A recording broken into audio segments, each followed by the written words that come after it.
Hi everyone, my name is John Sullivan. I'm the Executive Director here at the Free Software Foundation. I really hope you've been enjoying this little celebration we put together to mark the 35 years that the FSF and FSF supporters have been working together, hacking, advocating, organizing, educating on behalf of free software. Of course, no occasion, as we know, in free software is fully official without a accompanying t-shirt. And we do have some awesome FSF 35 t-shirts available. I can call them awesome because I didn't have anything to do with them. This was all David and Zoe and Matt and the FSF staff. But unfortunately, I'm quarantined in North Carolina. The FSF office is in Boston along with the t-shirts. And also, we sold out of them right away. So we'll reorder. You'll be able to get yours. I'll be able to get mine. And in the meantime, I've dug up the next best thing, which is the shirt from our 30th anniversary. Just so you know, I didn't forget what day it is or something. It's hard to believe that 5 years have passed since we celebrated the 30th anniversary. For me, it's also really hard to wrap my head around the fact that I've had the good fortune to be with the FSF for over 17 years, over almost half of the 35 years that we're celebrating today. And I just want to say thank you to all of the supporters, volunteers, members, all the people I've had the occasion to work with over those years, for sticking with us through all of these ups and downs. And I want to say that I miss all of you. I miss seeing you in person at events. I miss hearing about your projects. I miss hearing about how your organizing work is going and your stories. And I really miss that chance to re-energize, to recharge, and to inspire each other. I really look forward to the time when we can all do that again. This pandemic has just been hell on people, including the fact that we're kind of sick of hearing people even say that. There's been plenty of moments over the last 7-8 months where I've asked myself if we should even be talking about free software at a time like this, with so much suffering happening around the world. But then I see the headlines, and I see things like public schooling being done over Zoom, which requires proprietary software, or bulk surveillance of protesters at Black Lives Matter events facilitated by the ubiquity of proprietary software, or the massive cultural land grab by video and music streaming services that use digital restrictions management, or DRM, to tightly control and surveil what we watch and listen to. And through their growing power and ability to force artists to use DRM even when they don't want to, what even gets made? Or the headlines about the antitrust hearings in the United States, which might produce some good, but they are treating the problem as one of companies that have simply grown too large, instead of as one of companies that are fundamentally based on an unjust power. And of course, all of the headlines about science and our desperate need for major breakthroughs. Yesterday, we released a new animated short called Rewind, which focuses on the necessity of free software and free software principles for scientific advancement. We can't have our doctors and our researchers unable to collaborate with each other or check each other's math because of the proprietary terms of some company's stupid license agreement. We can't have massive companies leveraging their completely artificial and arbitrary control over the software and the platforms used by billions of people around the world. It's the way they experience their daily lives. We can't have them using that control to subvert our democracy. We can't have cultural gatekeepers with the ability to determine what we watch and who we listen to, both by deciding what gets made, but also what gets deleted, sometimes silently, and who also tell us that we don't have the right to record what they're doing, what they're playing, in the event that something might get deleted or modified later, while they also do all kinds of recording of what you're doing. We can't have our political speech or willingness to join important peaceful demonstrations chilled by bulk surveillance, enabled by the presence of proprietary devices in so many people's pockets and the proprietary software that we've allowed our governments to become entangled with. We can't have schools dependent on software that represents the very antithesis of learning. You can't study it, you can't learn how it works, you can't share it to help someone else, you can't apply what you've learned to try and make it better or even just experiment with it. So yes, free software is important during these times. It's important for the education of current and future generations. It's important for our political speech and our democratic principles like elections with integrity. It's important for our scientific advancement, and it's important for our privacy and security.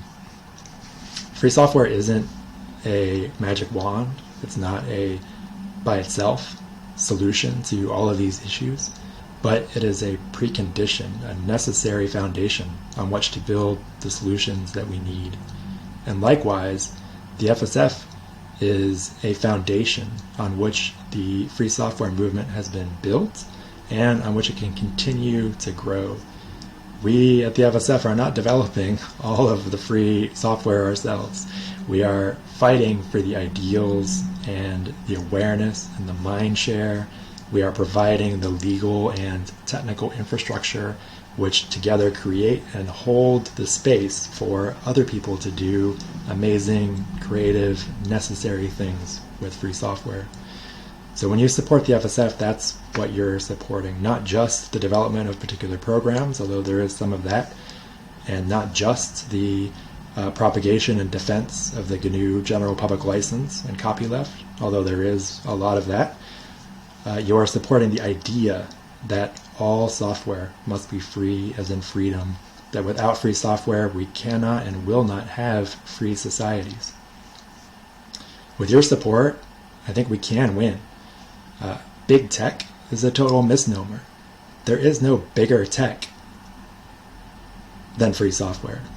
By definition, software you put out there under terms that allow anybody on the planet to use it, to pass it on and even make it better in the process, that's the biggest possible tech.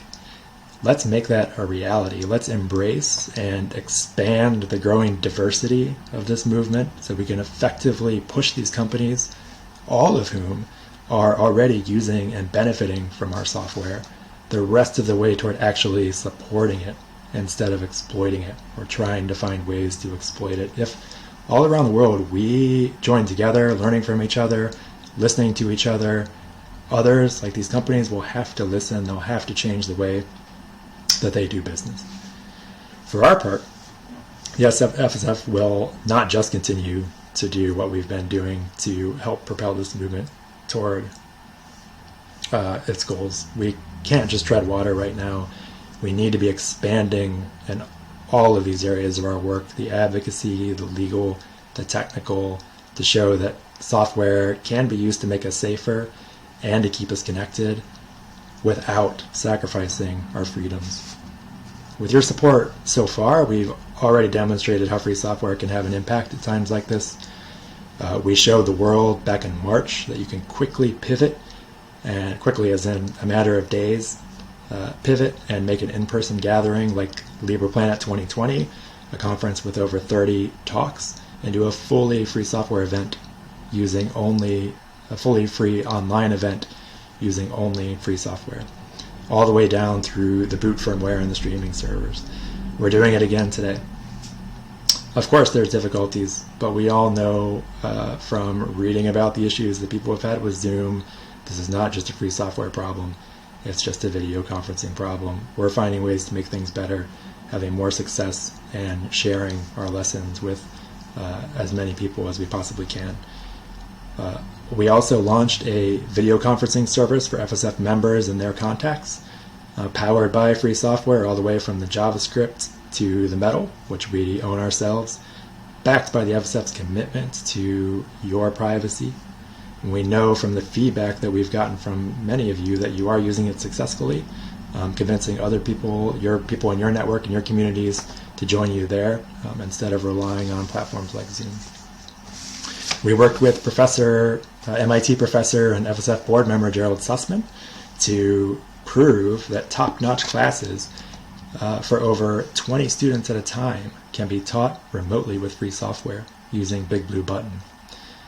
The community around our Hackers in Hospitals project built a list of 85 freely licensed designs for protective equipment and other pandemic supplies, inspiring and enabling 3D printer owners, including the FSF, to help with production. And we have many more things planned. We're gearing up to give in-person organization events a boost as soon as it's safe to do so. We're trying to take advantage of this time away from those things, forced time away from those things, in order to come up with some new strategies and approaches, including the assistance for LibrePlanet local groups that Greg just announced. We are updating our high priority projects list to help direct resources toward needs in free software identified by you and by our committee of domain experts. This list has, by the way, had the need to improve free software video conferencing on it for years. So please watch out for the call for input for that and share your thoughts and your experiences of particular free software pain points with us so that we can help get resources directed where they need to be directed in order to make this movement succeed. It's taking some time to get together with everything else going on, but we are going to be launching a free software forge where everyone will be able to collaborate on free software and free education projects without having to ironically compromise their freedom in order to do so, which is the case with the most popular sites for doing these activities today. We'll be certifying even more devices under our Respects Your Freedom program, including mobile and IoT devices, getting us closer and closer to a world where typical shoppers can easily locate and buy devices that they actually control and that actually serve them, and in that process support companies that are trying to do the right thing. We'll be focusing on copyleft and the GPL. It's clear to us that parts of the world have gotten complacent, thinking that they don't need copyleft anymore, or maybe they're just saying that because they want other people to stop using copyleft so they can more easily use free software to make proprietary software. But we know that copyleft and the GPL are important tools that led to this thriving world of free software that we now have, and that is a reason to keep using them, not a reason to think that they're no longer needed. So I want to thank you for your support. We have to get these small, concrete things done in order to achieve our global vision, and we can't do any of them without you. Every step that you take to start using more free software and start using less proprietary software, it matters. It gets us closer to our global vision where all of the software that any of us need is free software. So let's make sure that this is realized, that all software is free software before another 35 years pass. Let's do that. Thank you.